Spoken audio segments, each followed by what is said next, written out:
na RST. Wala wala yata tayong makukuha dito.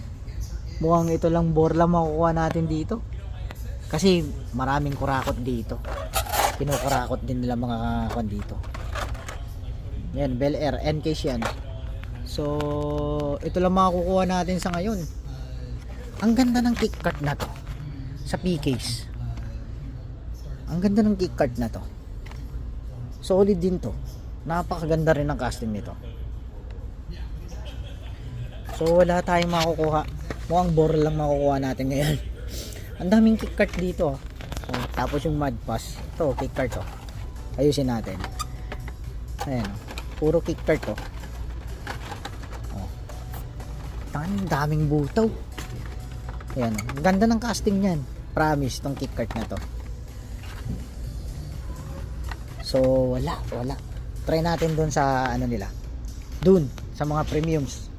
So ito lang makukuha natin. Legend Tour na puro butaw, andyan pa rin. Pinamumura na yata yan, no. Naka-discount na yan. So price drop na yan. So tingin tayo dun sa kabila. At ito bore lang makukuha natin. Tingnan natin doon.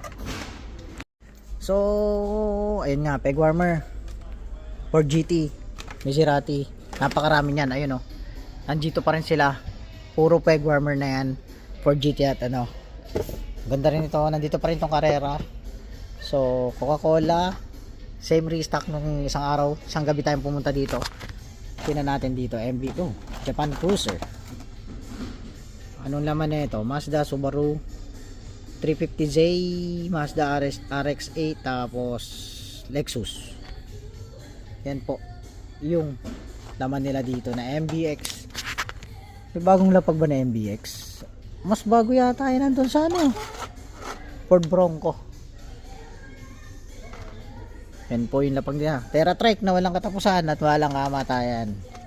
So yan nga po yung laman nila dito. Same restock. At ito nga yung binibili ni Kurt, oh. Yung mga na to, yung mga cars na yan. Paldo si Kurt yan. So ito, ang ganda ng casting din ito, ah. Ayun, oh. Boss 429 na Ford Mustang. Boss na 429. So ito rin Ford C8000, tapos Ford Mustang na Gazzer. Ginawang Gazzer yung Ford Mustang. So ito nga, ganda rin to. Meron na ako nito. Ang ganda ng Corvette na to, promise. Yung casting nito